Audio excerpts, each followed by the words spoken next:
Hey. All right. Yeah. Stick it to the picture. Okay, so That's a good Start one. us off. Just pass the line over.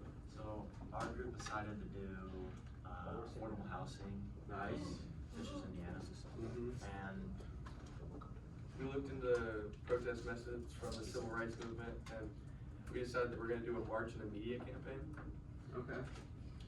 and how we'll protest is we'll hold a march and get people's attention, and we'll use social media to spread the word around. And for the where and when, we're going to do the march at the Fishers Town Hall or the Holland Park, and we'll try to plan it during a big event like the farmers market, so people will see us, and we could also post online. It's frozen. We're not. They don't have. And we'll ask local churches, groups, and students to join us. And if we have a problem, like there's not enough people, we'll post more online and talk to schools, businesses. And if people don't agree, we'll just stay calm and protest peacefully and explain why affordable housing matters. So, what does success look like for your movement? Like getting big names in the community to notice and basically more people. Creating awareness. Yeah. What about the home prices? How much do you want them to come down by? Just, Reasonable amount. just broadly Yeah. coming down. And then what do you guys think your main challenges is? Hey, everyone else, please quiet. Probably getting people to notice like the original like building of the follow-up, because that's always hard starting a campaign. Yeah.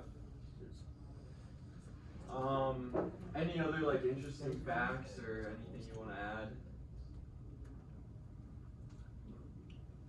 An out of the box take you might have.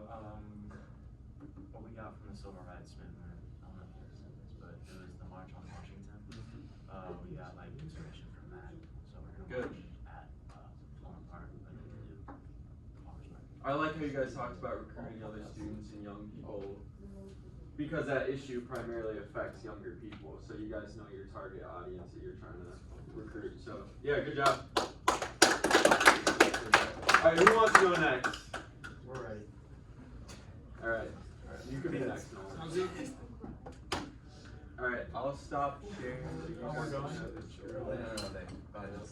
Oh, we're going. What'd you just do? wait, my bad. you guys go back. You guys can connect if you'd like. Oh. With them, right? Yeah, you guys Yeah. can.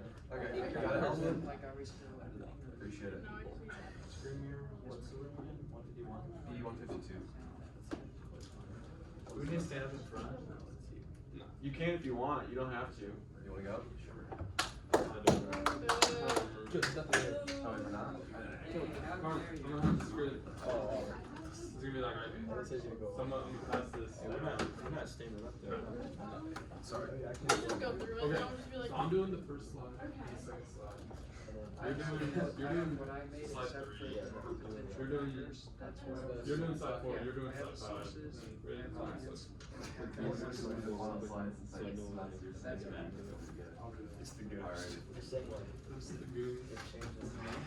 Yeah. Should we turn the camera around? No, it's okay. Sorry, Mr. Lawrence, didn't mean to like impose or anything. Alright, so our problem is, our goal here is to reduce speeding tickets on hardworking residents and fire Sergeant Stephen Pickett. Give her that guy. Our issue is that we feel many hardworking residents of Fishers, Indiana, like my friend Harrison, who got pulled over recently, is getting brutally harassed by the mass amounts of fines being given out for speeding. One cop named Stephen Pickett, as you can see in the top corner there, he gave out over $100,000 in tickets in 2024, which got him the nickname Ticket Pickett. Moving forward, we want to get rid of him immediately. And then overall, what we want to accomplish is putting a yearly cap on amount of money given in speeding tickets, which would overall lower the price of like a simple ticket of like going like 10 over or something. Community allies, we will rely on support from companies that border roads such as Oleo and 116th, due to the fact that the police highly populate those roads and people tend to avoid those roads in fear of getting tickets. This is our boy Stephen Pickett. He drives a red Durango unmarked. Got some wires on the back, but if you see that, beware. Stick it to Pickett. Alright, so to get down to the methods, we're going to use grassroots organization, which is essentially getting the community together, and it's more of like a community-based thing. You know, other movements in the civil rights movements you saw were more than just a community. Like for example, the March on Washington, that wasn't grassroots because of how big it was. So it's going to be something far more similar to like maybe the Freedom Riders, which started originally just in the city of Montgomery, and then eventually it expanded out. But to elaborate, this just means that instead of reaching out to a ton of people, we're going to stick it in the community. We're going to talk to the prominent leaders in Fishers, as he mentioned, the businesses on Oleo and 116th, and we're going to get them together to organize a protest.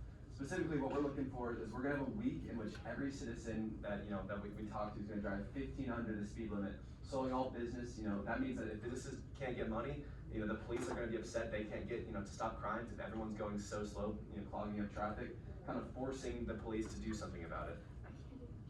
Next slide, please. Historical example of this, a different one is the Albany movement, which according to the New Georgia Encyclopedia, kind of talks about how in Albany, there were some like 800 protesters and they all got arrested. I mean, almost 1,000 people in jail. And instead of stopping the movement, it's actually gained more popularity because of the amount of people that were like in jail. It kind of gained public attention. And we want to do something similar. With this protest, the police, might pull over the first, maybe 100 people who are going 15 under because they're going too slow. But they can't stop us all. And when people see on the news how many people are getting pulled over, or the police trying to stop this, it's only going to gain more support for our movement, ideally growing the larger impact. So success, what does it look like for us? We want him in cuffs. All right, we're done with him being a part of the police force. No, we're demoting him. Demoting him. No cuffs, I'm sorry. Change the plan. And the larger thing is, think about Oleo. Why is Oleo 40? Should at least be a 45. 116, way too slow. And in general, speeding tickets, they need to be capped. There's no reason you should be having to sell your car to pay a speeding ticket. It should stay under like $500 because these are petty crimes. Yeah, to hitch on to what he's saying, basically our goal here is like simple speeding tickets like 10, 15, sometimes 20 depending on the road and the circumstances. Like you should not be getting points on your license for going 20 over at 5:30 in the morning.